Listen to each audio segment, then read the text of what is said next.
Upon its first arrival to screens, Labyrinth was merely just a fantasy, full of goblins, fairies, traps and creatures, but after revisiting, the underlying factor is the great resilience and strength of protagonist Sarah. For my will is as strong as yours. The feminist theory was put in place to push the industry into a world where it wasn't uncommon for a woman to be the lead in a film. Laura Mulvey was a key figure in identifying the misogyny on not only the screens but behind them. Films that I'd loved, films that had moved me, I was suddenly watching with different eyes. She stated that the gender power asymmetry is a controlling force in cinema and constructed for the pleasure of the male viewer, which is deeply rooted in patriarchal ideologies and discourses. Following this, she introduced the idea of the male gaze. This described the way women's characters were objectified for the desire of a heterosexual male. She provoked the issue that big Hollywood films used women as a way of satisfying their male audiences. There are definitely parts of Labyrinth in which Jareth sees Sarah as his possession and uses the labyrinth as a way to play with her. There are often times we see this uncomfortable smile he displays when looking at her, highlighting how the male gaze is prominent in countless films. Although not officially passing the Bechdel test, with the only other female character being Sarah's stepmother and their conversations based solely around the male brother and dating, I do believe this is a feminist film, especially for the time. Well, how do you know? You don't know what my plans are. You don't even ask me anymore. Well, I assume you'd tell me if you had a date. I'd like it if you had a date. You should have dates at your age. Considering other films were mainly dominated by men, with the plot being based around them, the majority of characters being male and them the centre of attention on posters, it was uncommon to see a female protagonist or antagonist. They were clearly side characters placed to get male attention. Am I turning you on? If a woman was the lead in the film, there would also be a man alongside her. This is showcased in the films Dirty Dancing and When Harry Met Sally. This was normal as Mulvey's views had only come to light 5 years before, however Labyrinth challenged this normal. It takes on a new approach by showcasing Sarah in a leadership way. She creates a problem asking the Goblin King to take her baby brother, but yet she is the one to fix it herself. She must find her way to the castle despite all the traps and tricks in her way, and in doing so, she meets several pals. However, although they offer their help, Sarah is the one leading the troops and solving the problems.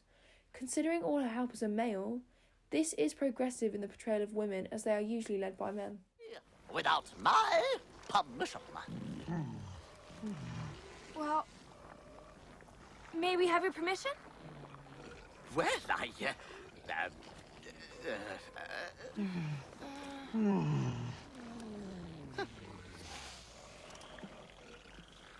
yes? Contrary to the usual stereotype, Sarah is often the one saving her male acquaintances. We first see her and Hoggle running from the cleaners. Hoggle spots the cleaners and begins to run himself without a care for Sarah.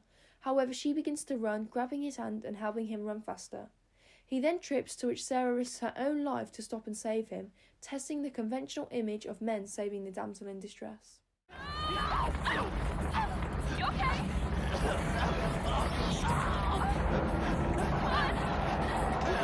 Again, Sarah is the one to save Ludo. She spots a beast-like creature being terrorised by guards. She uses her initiative to throw rocks at the guards to stop them and eventually unties Ludo.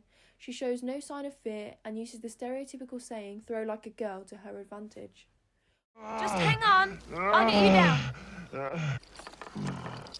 Just a second. Oh, I'm sorry. Oh. Ludo, are you hurt? Audiences do not expect her to showcase this bravery, as it is not what women did. Not only does Sarah depict these stereotypical statements, she also uses the objects associated with women's femininity as a way of helping her.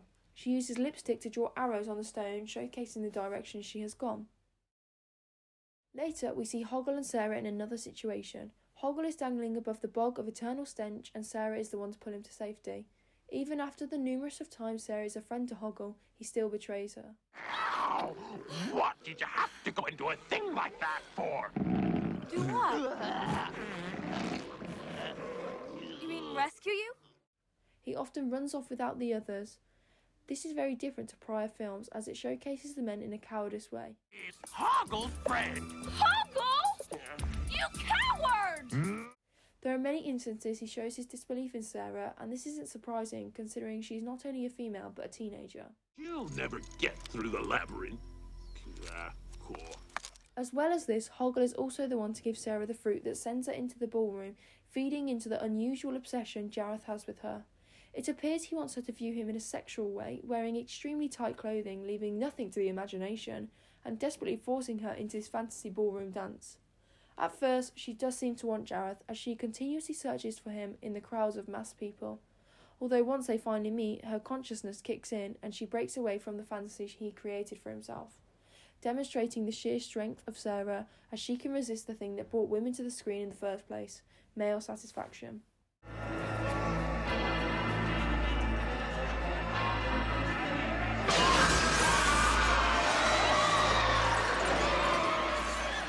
Jareth continues to pursue Sarah even after she shows her disinterest. He does this until the final scene together. He sings while she is in distress looking for her brother, claiming everything he's done for her. I find this very odd, as throughout the film he is continuously tormenting her. He even puts her life in danger at times, and so the fact he claims he did it all for her showcases the control he wants over her. She never feeds his desires, and the last line she says to him enforces more of his views and those of women all around the world. You have no power over me. In a decade full of unconventional fashion, people and media, Labyrinth takes this on board with this outgoing portrayal of David Bowie's character Jareth. The love for Bowie goes beyond the film and is probably what led most people to watch it. This rock legend plays the part extremely well, but because of his status outside the film, the unorthodox acts his characters commit are acceptable. Mainly his presence towards 16-year-old Sarah. He continues to showcase his desire for her, yet this isn't commented on more. Although she is of the legal age, I find it completely strange that a man whose age is nowhere near hers incessantly gaslights her as she struggles through the world he created. Just fear me, love me, do as I say, and I will be your slave. Although not doing so well in the box office upon its initial release, the fans of Labyrinth have come together and it has since become an iconic film for not only the Bowie fans, but for women, children and men. Its messages conveyed through this magical watch had planted a seed in other filmmakers and audiences for the 3 decades that followed. Fandom is the term used to describe a group of people who share the same interest. Coming to light in the early 1930s, they have grew vastly in popularity, and there are fandoms surrounding any form of media. As fandoms have grown, so has their power. Producers of media hear their voices and take their wants on board. Labyrinth's fandom has grown over the years and is a peaceful one at that. They share their love for Sarah, Ludo, Hoggle, Didymus, the Goblin King and all the creatures in between. They commonly discuss the blanks in the film, asking questions like what happens to other babies who are taken and what does Jareth's crystal mean. They use social media platforms to communicate, with main ones being Tumblr and Facebook, sharing their theories and art. The death of Bowie brought the fandom even closer together as they mourned their star as a group. One fan commented how they are just a big group of nerdy friends. Although there have been rumours of sequels, the fandom believes there is no need for one. They believe no one could do the film justice like the stars and the makers. What is perceived to be a children's film has much more meaning to adults. With the much-loved puppet master behind the scenes, Jim Henson brings to life the beloved and unloved creatures of Labyrinth. Known for his characters from The Muppets, Fraggle Rock and Sesame Street, Henson was a perfect fit for the film.